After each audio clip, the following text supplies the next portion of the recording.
Welcome to USA Global TV and Radio, where our mission is to provide education, entertainment, hope, and inspiration. USA Global TV and Radio connects you with experts and audiences all around the world every single day to help you succeed in business and to live a richer life. Visit us at usaglobaltv.com to learn about career and life-changing training and mentoring programs like the Listening Mentor. Subscribe to our newsletter to stay informed about our special programs and offers. Discover how you can become a guest on one of our shows or a host or producer of a USA Global TV and Radio show of your very own. That's USA Global TV and Radio, where the doctor is always in.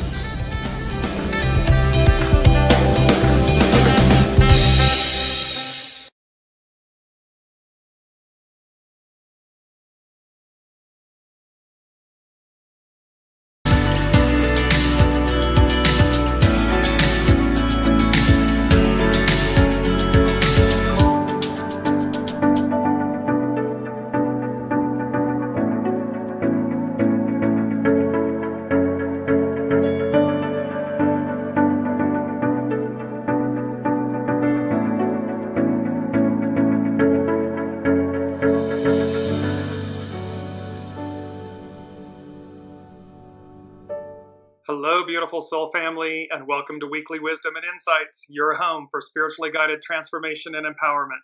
I am your host, Dearjames, and together with the unseen, Spirit, Source, and Symphony, we look at the current energies, we listen to the wisdom from the unseen, and we go as guided.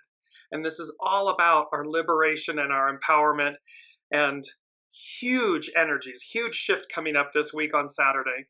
And we have somewhat like three main topics or themes for the energies and that will be rippling out. One is the number 17. It's January 17th. Powerful number, the number 17. Also about blue apples, which many of you may not know what that is, so bear with me. And then, of course, really top of mind for many, certainly from astrology, an astrology standpoint, is the Sun-Pluto conjunction. And this move, this first in a 246-year time frame that Pluto enters Aquarius. And we've been talking about this for months now. So that is happening on Saturday. So let's jump in. And as you're joining from around the globe, say hello, put a shout outs in the comments. And remember that I incorporate your comments and questions live and throughout the broadcast. So to no further delay, here's what we're looking at. Let's look at the main energies. So the main energies this week, it's 1/17/2024. All month long, the creative force, it's to initiate. And it's about initiating change and influence and our authentic selves. 17, this powerful number of 17, it's about following. Be led, show by example. And following isn't like following others in that sense per se. It's about following your soul source connection, your intuitive knowing, because that is your soul connection. And thereby it's guiding you to a higher experience, a higher example. It's an 8-year, 2024, all year long. It's an 8-year. It's about uniting, coming together. It's about the pieces of us, the shadow and the light.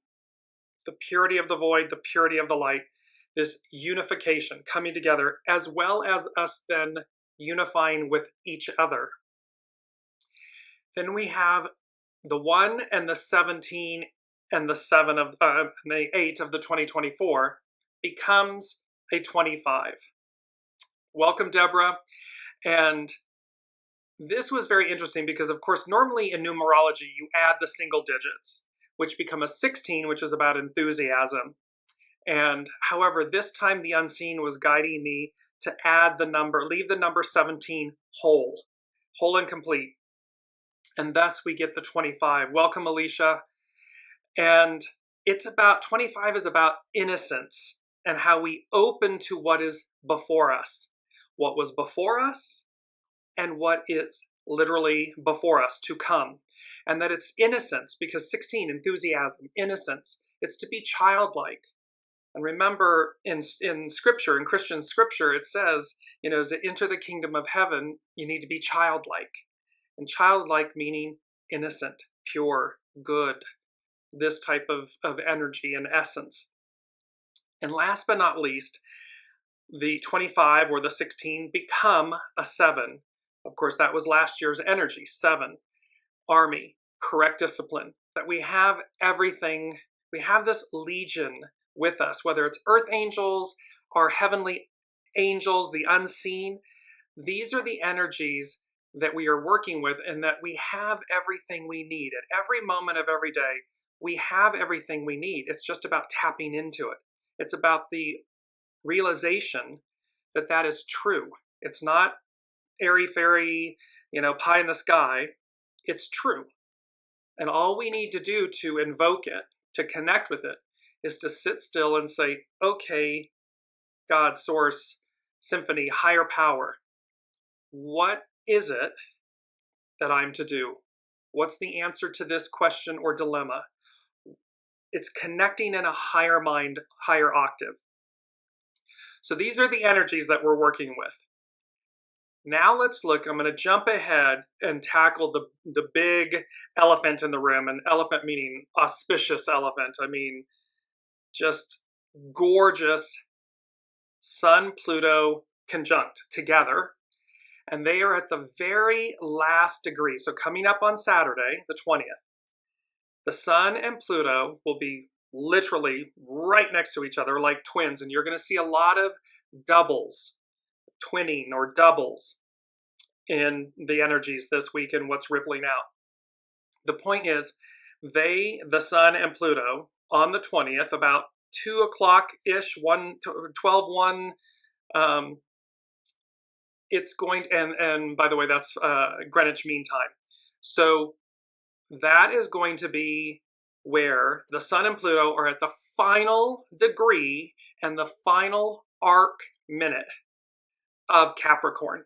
It's like the last click on the clock before the Sun then moves into Aquarius first, and right behind it, Pluto enters Aquarius.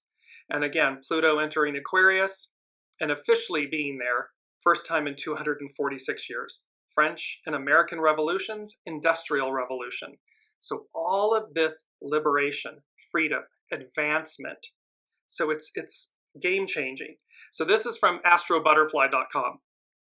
January 24 is quite a month. Pluto makes a very bold move into Aquarius. Can we emphasize this ingress enough? Question mark. Making a very important shift from the Capricorn to the Aquarius sector of your natal chart, of your birth chart, of our human experience. As above, so below. Things are very interesting indeed, since the first 3 weeks of January are very heavy in Capricorn energy, Earth energy, with Sun, Mars, Mercury, and then later Venus in Capricorn. But then on Saturday, January 20th, 2024, everything seems to change when Pluto and the Sun move into Aquarius. They go on to say, as I get to it here, as the Sun conjuncts Pluto at 29 degrees, 59 minutes, arc minutes, in Capricorn, this is the last degree and the last second of the sign of Capricorn. This is literally the very end of the sign of Capricorn. Sun and Pluto enter hand in hand into the sign of Aquarius. This is big. The Sun-Pluto conjunction will give us clarity around the major 15-year milestone we're completing. So think from 2009 to 2024, that 15-year cycle. It's a milestone that we're completing, as well as the upcoming 2-decade, 20 years, Pluto and Aquarius chapter of our lives. So this is, welcome Colleen, big shift, big time. It's and what's so beautiful, January 17th, 117, from a 2,000 plus year story, January 17th is huge in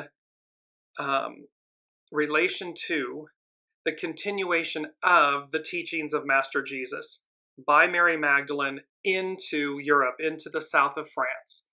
And thereby, there are many ties, as you'll see when we get to blue apples, you will see.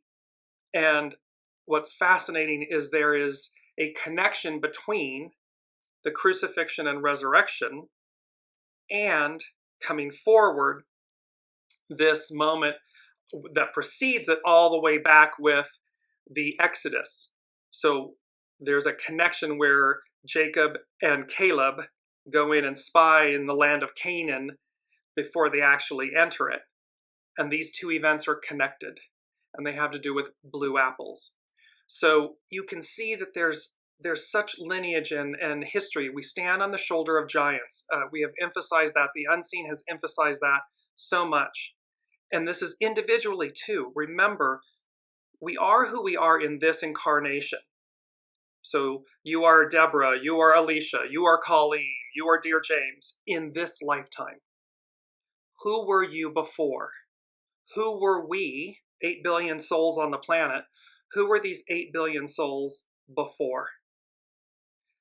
We stand on the shoulder of giants. And so continuing with the theme, I'm going to put my specs on here. Continuing with the theme, I'm going to share my screen, and we're going to go to Pam Youngins from North Point Journal. She's a wonderful astrologer, and she speaks to this Pluto moment. So she says, transition. Welcome, Olivia. We enter a powerful transitional phase this week, initiated by the Sun's alignment with Pluto in the final degree of Capricorn, and their side-by-side ingress into the next sign. Thus begins a 4-week time frame in which the remaining personal planets, first Mercury, then Mars, then Venus, all conjoin dynamic Pluto in the first degree of progressive Aquarius. So imagine how we think, how we act, and how we love are all going to conjoin in the next few weeks. Pluto in this progressive change into Aquarius. So personal planets conjuncting with these, with this extraordinary change. Although Pluto dipped its toe into Aquarius briefly last year, from March 23rd to June 1st, none of the other planets, except for the fast-moving moon, conjoined the dwarf planet while it was in the 11th sign. They seem to have been waiting until 2024 to really welcome Pluto into its new terrain. As each of the personal planets aligns with Pluto over the next 4 weeks, events that occur should provide new clarity on what we can expect during its 20-year transit through Aquarius. So from an astrologer's standpoint, there's a lot happening in these first 3 months, and then we have a Jupiter-Uranus conjunction that occurs in April. So really the first 4 months are like game-changing, setting a new tone, and where we're going and what we're to experience. And remember, Colleen and I had an exchange about this. Remember that there will be some, because they said to us, it's not going to be all smooth sailing, but that does not mean that the challenges, aka opportunities that may arise for us or come up, aren't beneficial. They are. They are always beneficial. And so just remember that to ebb and flow, to move with the energy, because it's Aquarius, it's air. So this is all about fluidity and movement and expansive change, raising us up to who we are. She goes on, Pam Youngins goes on to say, Pluto in Aquarius.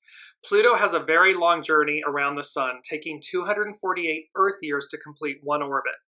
The last time the planet of transmutation was in independent, rebellious Aquarius was from 1777 to 1797.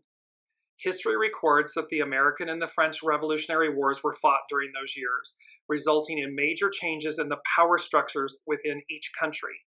In keeping with the Aquarian themes of individual and societal rights, published works included The Rights of Man by Thomas Paine and A Vindication of the Rights of Women by Mary Wollstonecraft. And astronomers discovered and named the idiosyncratic sideways spinning planet Uranus. Uranus, expect the unexpected. Aquarius, this liberation sign that represents, it's rebellious. It's breaking all the norms. It's advancing us. And then here's Pluto, the planet of transmutation. You get the story. You get the idea that is, and look at how it liberates the rights of man, the vindication of the rights of women. So we're talking about the advancement, the liberation of us, of humanity.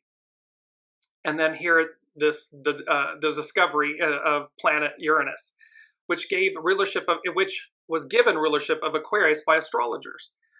During the Pluto in Aquarius years from 1532 to 1553, and it's fascinating because with astrology you can look back, and then with the historical record you can overlay the heavens, the stars, the planets over the history to see how it connects. Copernicus published his work entitled On the Revolutions of the Heavenly Spheres. This paper explained the scientists' controversial Aquarian theory that the Earth orbits the Sun, not the other way around.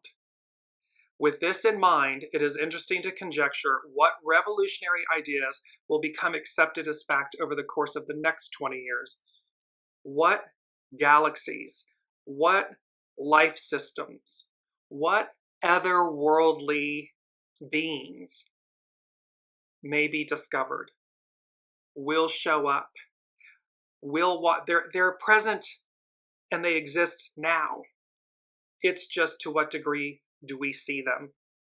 Are we open to see them? And how does this period in time accelerate that relationship and that awareness? From 2024 to 2044, while the planet named for the god of the underworld transits Aquarius, we expect to see major social reforms, new theories and revolutionary ideas, and life-altering advancements in technology, space travel, communications, and consciousness. Consciousness, higher mind, soul source connection, how we think. Mercury, how we think. Uranus, higher mind. And although Pluto's foray into Aquarius in 2023 was brief, there have already been significant revelations regarding the existence of intelligent life elsewhere in the universe. In the United States, Congress has passed an Unidentified Anomalous Phenomena, a UAP disclosure bill. Although the bill does not declassify all government documents about UFO sightings, it is one sign that a shift in mass consciousness is underway. And just a little footnote here, she goes on further down, she said, other dates to watch for more insights into the effects of Pluto in Aquarius are February 5th, where Mercury is conjunct Pluto, February 13th, Mars is conjunct Pluto, and February 17th, Venus conjunct Pluto in Aquarius. So these elements, these energies, this powerful shift takes place on Saturday. And again, it's a 20-year arc. However, we should begin to see significant change, significant shifts in world affairs, how we think, how we operate, what continues to collapse, the previous Piscean era, and what rises, what advances. And remember, we have this because it goes with the first item from the unseen. And they said, blowing the lid off of the past. So blowing the lid off of the past. The word resurrection with an exclamation point. And then I heard amagi. So again, here's our image, amagi. It's a Sumerian word, means return to the mother. And it literally represents the first mention of freedom, monomission, being released of debts. And so, of course, it is about to be in alignment with this. And yes, it's, as Colleen is saying, male energy, dominance, control. It is about the collapse of those energies. And again, it is not to vilify the divine masculine, the patriarchal rule, the Piscean era. Has it had it, again, shadow and light. It has some of the best creative force, the ability to initiate. a healthy ego, mind, personality. All of those are divine masculine aspects. It's only when those aspects fall into the shadow side of the divine masculine, the patriarch, that we get into trouble. Humans get into trouble. However, the era before us, the world before us, the one that came before and the one that's arriving, the one in front of us. Remember, when you look back Renaissance times, the troubadours, these poets and everything, the divine masculine revered the feminine. They revered them. There was a time where that was cherished, it was sacred. And thereby, there's a return to that form of divine patriarch, of chivalry and divine masculine and so forth. So we are cleansing Pluto, we're cleansing out Pluto and Capricorn, we're cleaning out the underbelly of things, the shadow of it, and we're coming into the light. So,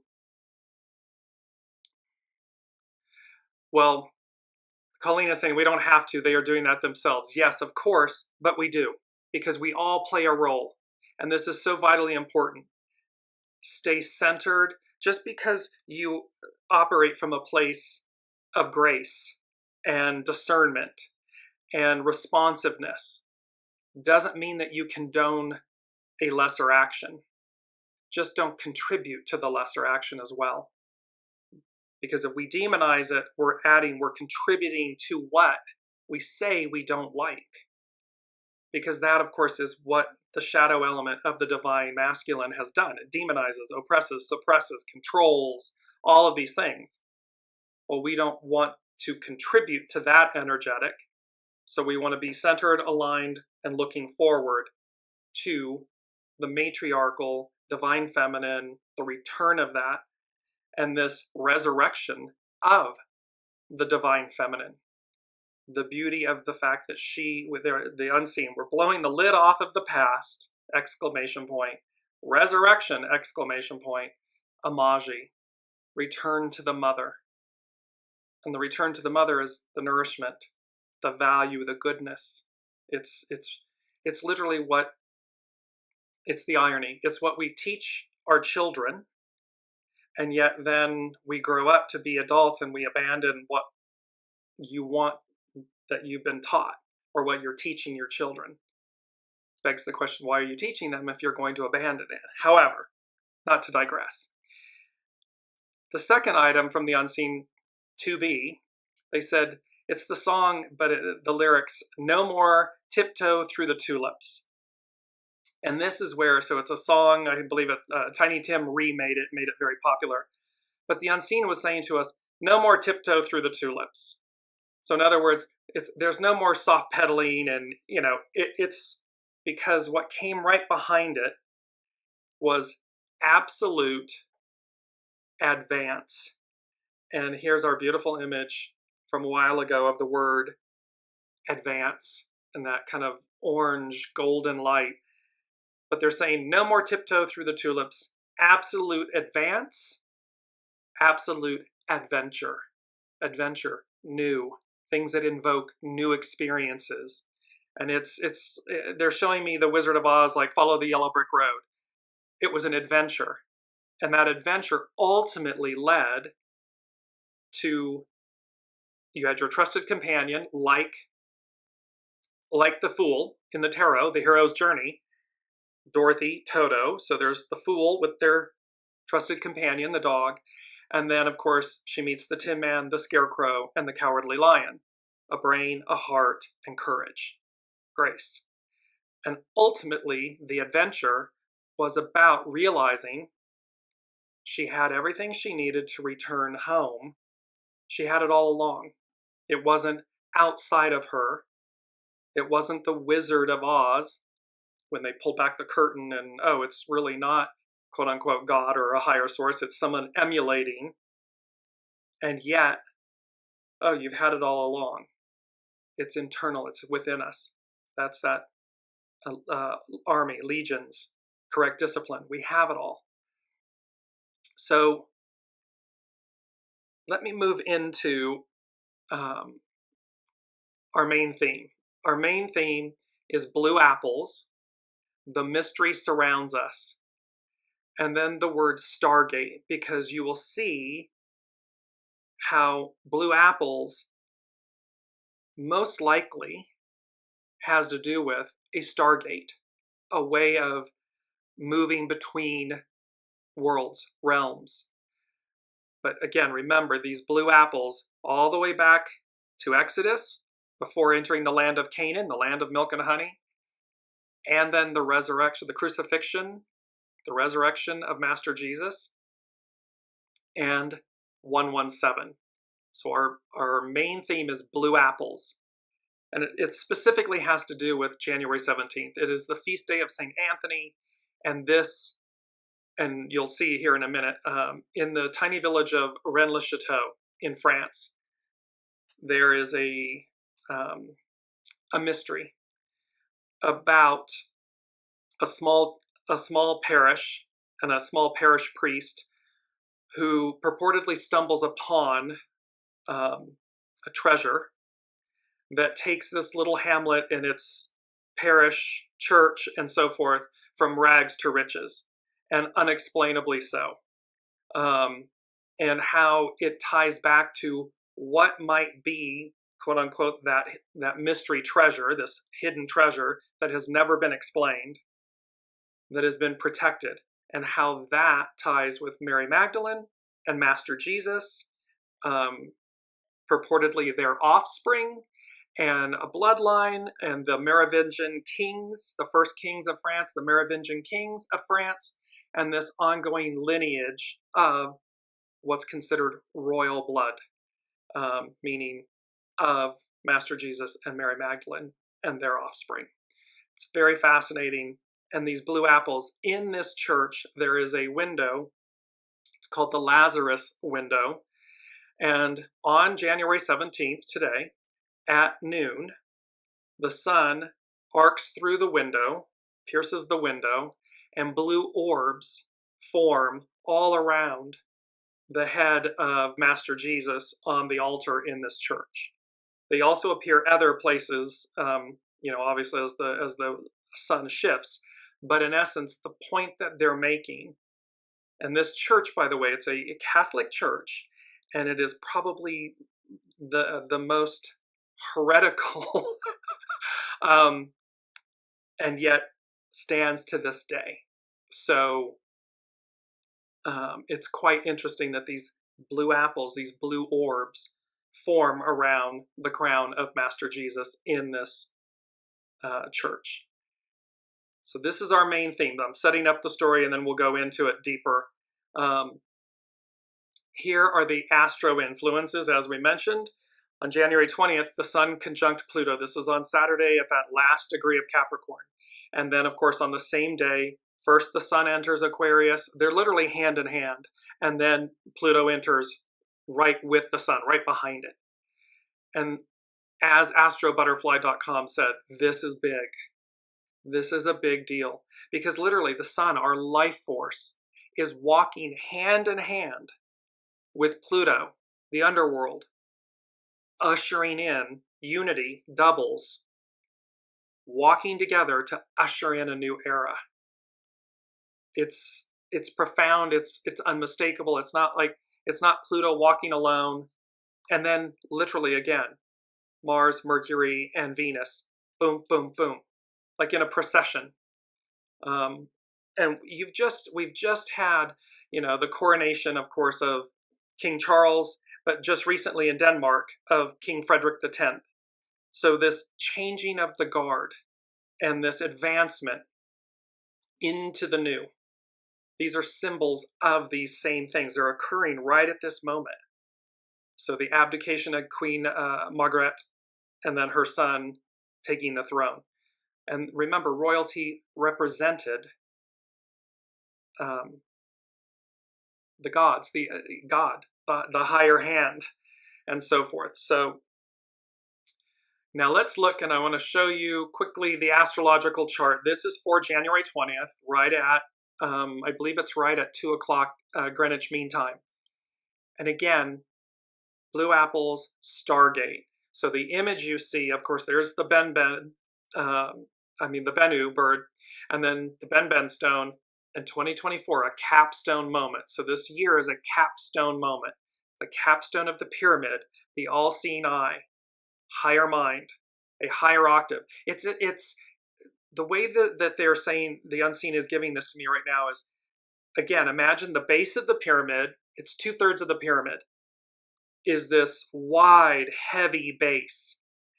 And then there's a separation of the upper third, the capstone, as though it's floating above the base. And that it represents the higher mind, the all-seeing eye. And so imagine that we have been in this, for 2,000 plus years, in this very weighted, anchored, Piscean era, earthbound experience. And all of a sudden, we're shifting to the upper third of ourselves. We're releasing the fixed portion, and we're moving into the flow, to the fluid portion of our existence, of our being, of our abilities, our capabilities, our experience, our divinity. And on this image, you see again this Stargate, this rippling out effect of that. In the center, it's the natal chart 4. We have double capstones. You'll see a very solid blue line across the bottom. And that is where on the right side is the Sun and Pluto. On the left side is the Moon. And at the pinnacle point is Neptune. That's one capstone, one triangle. Then if you look, you kind of shift just to the right, about just before 1 o'clock, you'll see a second capstone in blue. The bottom right of it is pointing to Mercury and Mars. The upper left part is Jupiter, and its capstone is Saturn. Its pinnacle point is Saturn. So we have double, and it was number 4 and foundational. The unseen said, boom, double boom, a double capstone moment. Thereby, their meaning, it's like what they're talking to us about here is like double shifts, double advancements at play.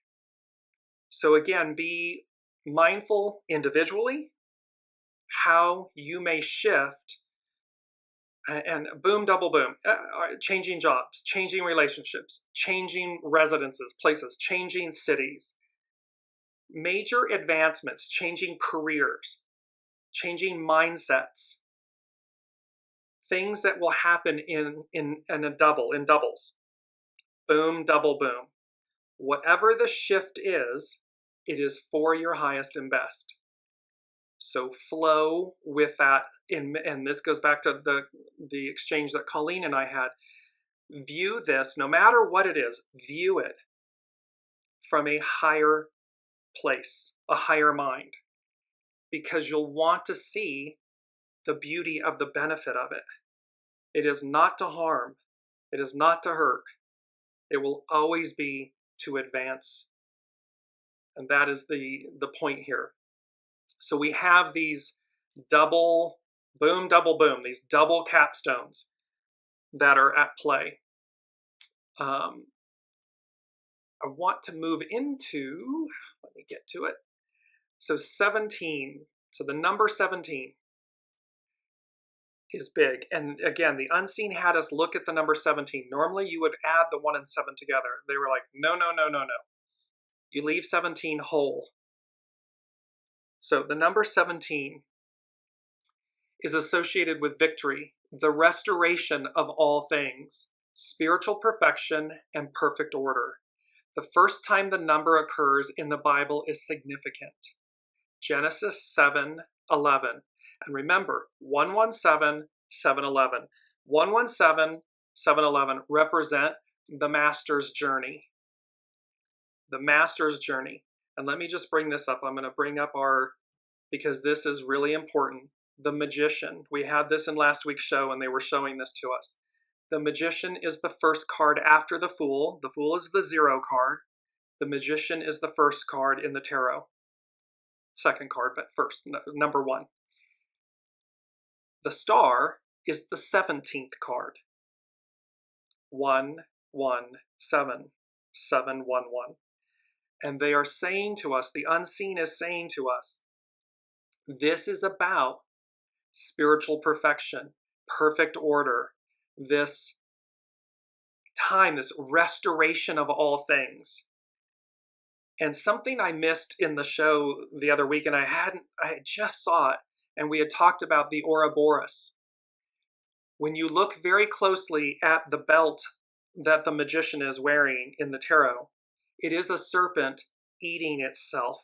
It's the oroborus. So it's literally a belt, an oroborus belt. And again, the magician, as above, so below, and all, you have everything you need. You have the pentacles, you have the cups, you have the swords, you have the wands, you have the beautiful lilies and roses, all of the nourishment and the everything. You have the infinity symbol. It demonstrates our divinity, and it demonstrates our ability to manifest, to create in harmony with, as above, so below, harmony. And then the star, she is literally pouring soma, wisdom, divine soma, divine wisdom, into the waters of life, into the earth. And it is that star, and the star that's above her head, the bright gold star, is the star that is in the lantern of the hermit. So it literally illuminating our steps forward. So I just wanted to bring this up because it is Olivia saying, I did see the serpent eating itself. That is how it is not that it's associated with evil. It's about the continuity, the evolution of things, where it consistently reincarnates itself. Evolution. In certain aspects, it can speak to that, but its main meaning is not about evil. It is about evolution, incarnation, reincarnation, the evolution, the continuity of our evolution. So to go on with, so number 17, and it says, Genesis 7:11, in the 600th year of Noah's life, in the second month, the 17th day of the month, on that day, all the fountains of the great deep were broken up, and the windows of heaven were opened. Then the ark rested in the 7th month, the 17th day of the month, on the mountains of Ararat. So 17 is representing this very importance in terms of, from a Christian perspective and telling, but remember, the Bible is based on Judaic, which is based on Sumerian, Egyptian, Sumerian. And so it goes on to say that, in essence, God prevailed over the sinners of the earth when wiping away the sin that was there because of the deluge, the flood. The earth was restored, and God returned the earth to perfection. It goes on to say that Master Jesus was resurrected on the 17th. Jesus rose from the grave on the 17th day of the month. We know this because Passover is on the 14th day of the first month on the Hebrew calendar.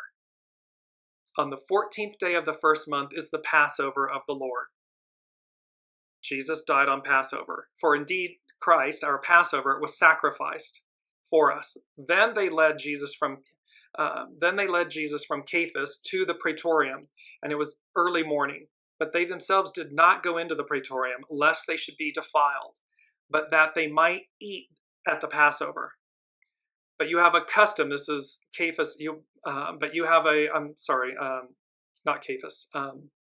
It'll come to me. Sorry. But you have a custom that I should release someone to you at Passover. Do you therefore want me to release to you the King of the Jews? Now it was the preparation day of the Passover, and about the 6th hour. And he said to the Jews, Behold, your king. Jesus was in the grave for 3 days and 3 nights, and he rose on the 17th day of the month. He had victory over death and conquered death by rising on the 17th day. Jacob was reunited with his son for 17 years. There's all of these, pardon me, there are all of these biblical references, pardon me, to the power of the day of the 17th and to the restoration, the resurrection, pardon me, these things that are very important about the day of the 17th. It's winter time, everyone. I apologize. Tickle in my throat. So as you see, the number 17 is about follow, be led. Our greatest example from a Christianity standpoint is the crucifixion and resurrection of Master Jesus, and the example being set. Follow, be led, show by example. And about restoration, about the purity of, and this is what we've been all talking about. It's about being aligned, be ready. Let me just go to that because it's number 6. The unseen gave us 6F, faith. And they said a higher plane of existence exists. Heed the call, align, go. So again, blue apples, an orb, a stargate, a higher plane of existence exists. Heed the call, align, go. Let me move to blue apples because I want to bring all of this in and tie it together for you because it's a lot, and yet it's so profound. And there we go. So, and this is from William Henry, and William Henry is a Nashville-based author, investigative mythologist, and TV presenter. He is an internationally recognized authority on human spiritual potential, transformation, and ascension. You may know of him and see him on many Ancient Aliens and many different TV shows and stuff, and he's written many books. This is from a post that he did on January 10th, 2018, roughly a week ago, 5 years ago. So, and this is where he's talking about many things, but he's talking about blue apples. And there's an image here that I want to bring up. I'm going to share my screen with you, all of you, and then you can see. So this is from this post on his website. And the sole spiritual quest of all humans is to follow the way of Christ and reclaim our spiritual garment of light. Blue apples. As recorded in the book of Numbers 13, Joshua, or Yehoshua, the Old Testament name for Jesus, along with a companion, Caleb, was dispatched by Moses to the mysterious valley of Eshcol, valley of the cluster as in grapes, the promised land of Canaan, where he spied on the sons of Anak who were living there. The sons of Anak are described not as humans, but as giants, mighty men of renown. We saw the children of Anak there, the spies reported. We saw the giants, those men of a prodigious size, the sons of Anak, which come of giants. And we were in our own sight as grasshoppers, and so we were in their sight. Meaning they were so great or so large or so luminous that they felt, that Joshua felt as though they were grasshoppers in size. They are stronger than humans, said Joshua. In a daring story reminiscent of Jack and the Beanstalk, we learn that when the spies left the vineyard of the giants, they stole a branch heavy with the grapes of the Anunnaki and returned them to Moses along with a warning. The land that eateth the people up. This very strange statement has been interpreted to mean that the land did not provide enough food for the people. This is belied by the fact that this vineyard is located in the land of milk and honey. In essence, how could it be that there's not enough? It's literally the promised land, the land of milk and honey. So of course it would have everything it needs. Joshua must have seen something extraordinary, but not beyond his comprehension. After all, he accompanied Moses when he ascended Mount Sinai and saw God in the burning bush. He operated the Ark of the Covenant, which functioned as a sort of teleportation device for Yahweh. He commanded the sun to stand still. He succeeded Moses, who was trained in all the wisdom of the Egyptians, as leader of the Israelites. With his esoteric background, Joshua must have been using a shorthand term Moses would have understood when describing what he saw at Eshel. I have interpreted, this is William Henry, I have interpreted this cryptic phrase as meaning the Anak were operating a gateway into and from the Promised Land. Joshua and Caleb saw people walking along the surface of the earth, and they suddenly vanished. This is where the earth eateth up the people. 1 minute they're there, the next minute they vanish. They went through a stargate of the gods. The oversized cluster grapes symbolized its secrets. They may have come from the otherworldly land this gateway connects to. What kind of grapes are so heavy they require 2 men to lift? Are they grapes at all? Could they be symbolic of mysterious floating blue stones? Are they the mysterious floating blue stones of Moses? Or an otherworldly substance? The Bible is mute concerning what Moses did with the grapes of the gods. This is strange considering they possibly represent the core secrets of the Nephilim. Now this image here is where you can tie this moment, because here's Master Jesus on the crucifixion, and below, as you will see here in a minute, Joshua and Caleb reappear as the 2 thieves at the crucifixion. They bring the oversized cluster of grapes they stole from the Nephilim. Esoterically, this means these 2 events are linked, because why would they be connected in this manner? So again, a stargate, otherworldly, and note, a cluster of grapes that require 2 men to carry them. This is unheard of in our lifetime of understanding. And yet, here it is depicted from these events. However, in 1607, engraving by Netherlandish engraver Hieronymus Wierix from the British Museum, we see the 2 spies, or are they thieves, carrying the heavy grapes of the Promised Land on a pole or staff and delivering them to the glorification/crucifixion. Christ is on the cross surrounded by bunches of grapes and a radiant gateway behind him. The dove of the Holy Ghost descends from Sion.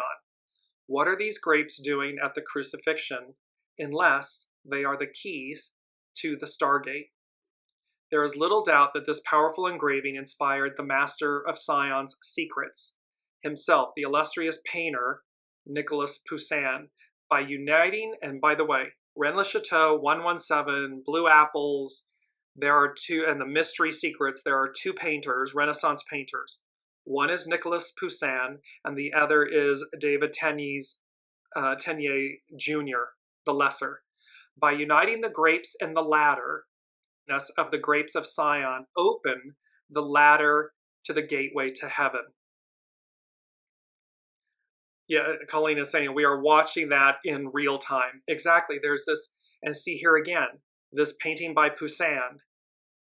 And it says, the grapes of the Promised Land, by artist Nicolas Poussin. Note the illuminated hole in the ground behind Joshua and Caleb. So, and again, behind them, this opening. As recorded in Numbers 13, Joshua and Caleb steal the oversized grapes of Sion from the sons of Anak, the offspring of the Watchers. In Poussin's version of this episode, he connects the grapes with a ladder extending into a tree. It is interesting to recall that in the great perfection tradition, the fruit is a symbol of self-realization. This is an image of William Henry in southern France, and he says, I have traced these secrets to southern France, where the grapes of the Promised Land are referred to as blue apples. Legends say the Anak are still there. So, what did Jesus do with the fruit of the Promised Land, these grapes of Sion? According to the Codex Brucianus, he made a light body or resurrection body out of them. Now remember, the first thing the unseen said, before I even started researching and putting this together for today's show, blowing the lid off of the past, resurrection.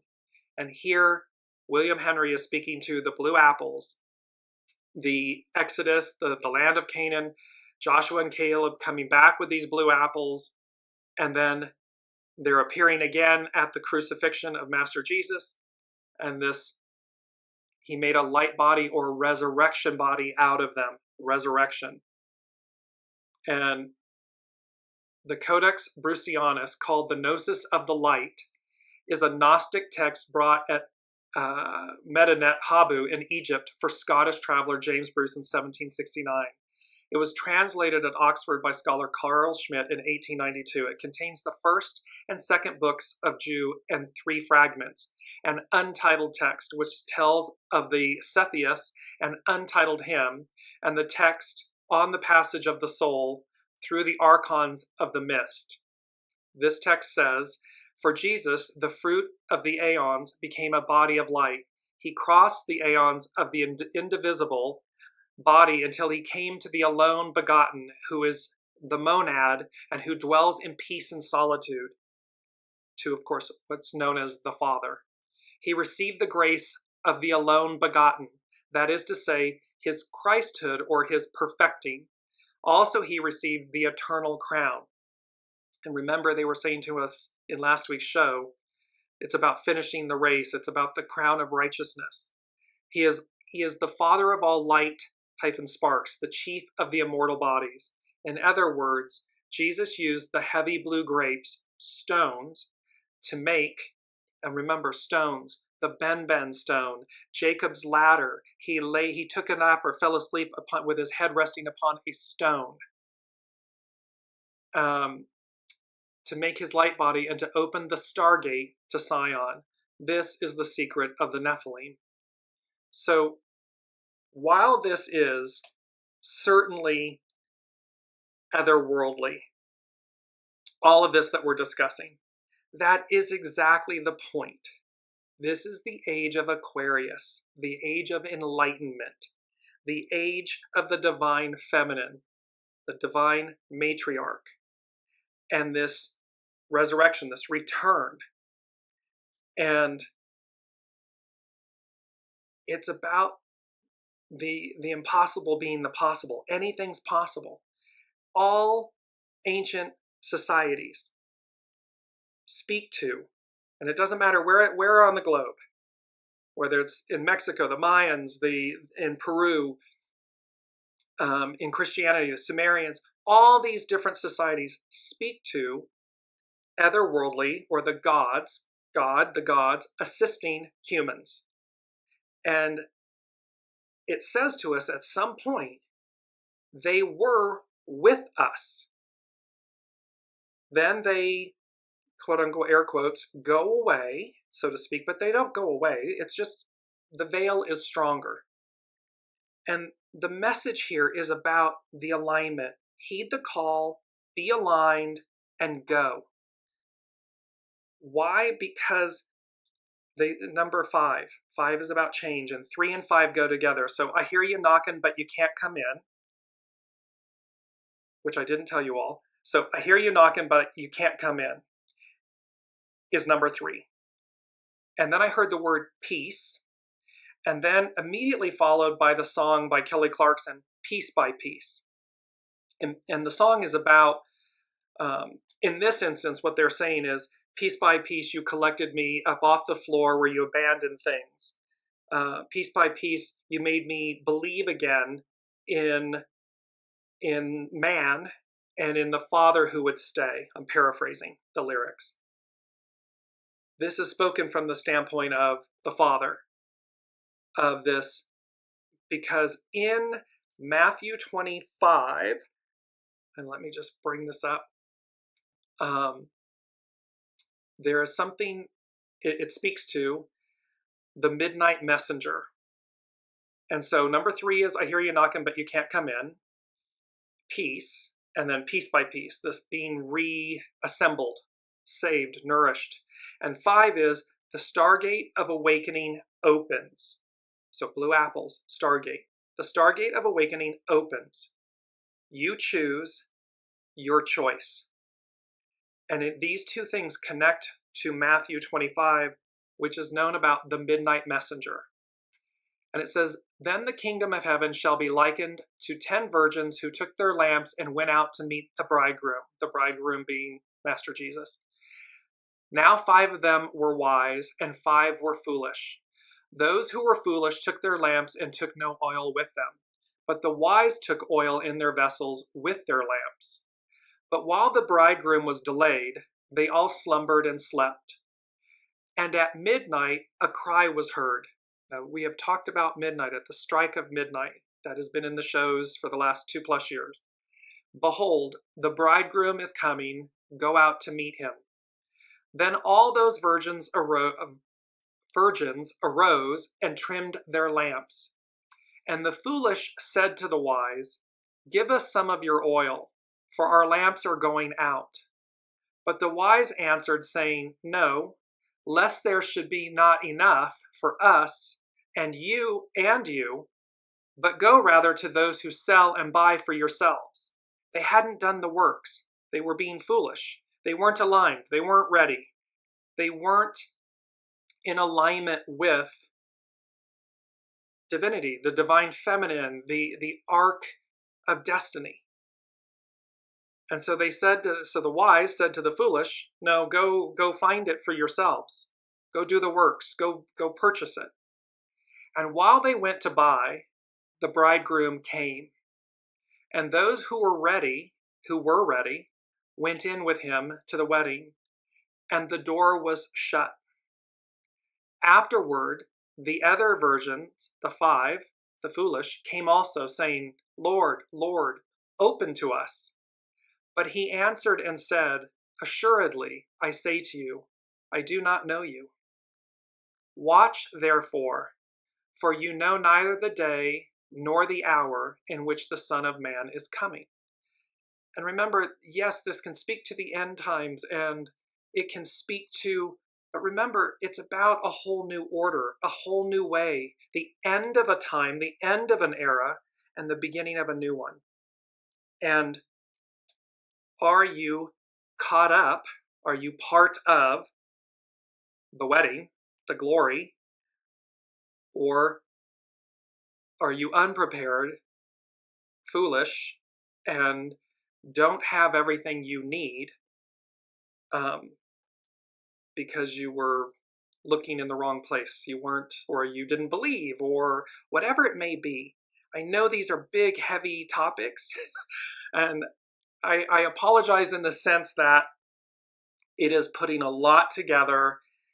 However, it's that big. It is this big shift for humanity, for the time, the era, and the things that have been spoken to for millennia. And this has been a part of our journey in the Weekly Wisdom and Insights and our soul family. They, the unseen, Spirit, Source, and Symphony, have been preparing us for this. And they keep reflecting this higher truth. And for us to align and empty our vessels and be pure about the way we go about life. Don't sweat the small stuff, so to speak. And how we focus and place our energy. Where are we placing our focus? Do we have the oil in our vessel along with our lamp?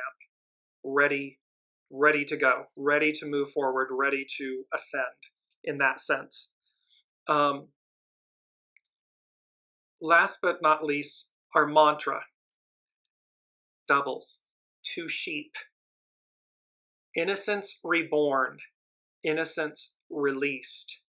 Innocence reborn, childlike, that enthusiasm to be childlike, and this adorable image, in my humble opinion, the adorable image of these 2 infant sheep, and then innocence released, meaning to permeate outward, to embody it so as to emit it, release it. That is our mantra, innocence reborn, innocence released. And to keep in mind again, because they wanted me to bring this up, it was the mantra from last week's show, slow and steady wins the race. It is to stay focused because again, the hare taking the nap representing the fools, running around, getting distracted, arrogance, hubris, thinking that they know all, and so forth. only to be overtaken, only to lose, to be overtaken, to be left out of the party, out of the wedding. Because slow and steady wins the race. Grace, humility wins the race. Love wins the race. Love conquers all. That, and last but not least as well, our quote, double apples, golden apples, apples representing wisdom. I'll come to that, Colleen. When you return from the darkness with gold, others will naturally follow. It's so important to remember. People don't follow intimidation and fear and so forth. I mean, they do in a sense, but it's not natural. It's not innate. It's a shadow element. People endear themselves to great leaders. 17, follow, show by example, that demonstrate noblesse oblige, nobility, chivalry, kindness, goodness. They will go to the ends of the earth for someone who empowers them, liberates them, rises them, instills the best in them, encourages that. And note the difference. We all have experienced this in our own lives, that truth. The difference between someone that leads by example with such grace and humility and empowerment in that way, that's building people up to be their very best, versus someone who's just completely breaking people down. They're two different experiences. And the unseen is saying to us, a higher plane of existence exists. Heed the call, align, go. The Stargate of awakening opens. It's your choice. You choose to not be left out of the party. Colleen is saying slow and steady is brutal as an Aries. Yes. However, what's so beautiful about Aries being the first out of the gate is they have the creative force. They have all the initiative and drive. It doesn't occur to them that something can't be done or isn't possible.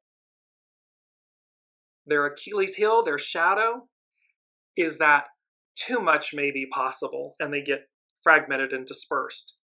So the message of slow and steady wins the race for all the Aries listening, and for the Aries aspect of us in our own individual selves, because we all have it. It may not be our sun sign, but we have it.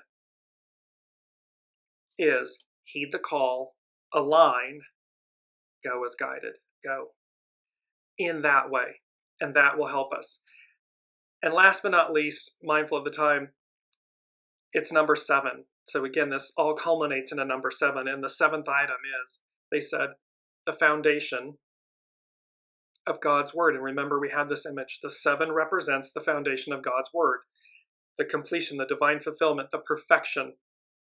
And that is what this message, this entire message of the blue apples to the number 17, to the midnight messenger, to the Sun-Pluto in Aquarius conjunction, all of this represents the divine, the fulfillment, and the foundation of God's word, divine perfection, perfected order, the restoration, the resurrection of it. And again, while it may look in this moment on the world stage, what we're seeing is the dismantling, the crumbling of the old order. It goes away, and the new order arises. And you're either going to be right on time to the wedding, or you're going to be left out. It's one of the two. So with that, I adore all of you. Thank you for bearing with me in a very heavy, meaningful, and important week of messages from the unseen and the current energies. Blue apples, the Stargate, the mystery surrounds us, and to be ready. I look forward to seeing you all next week. Until then, be well, be good with each other, and stay centered and focused. Slow and steady wins the race. Until then, I'll see you next week, everyone.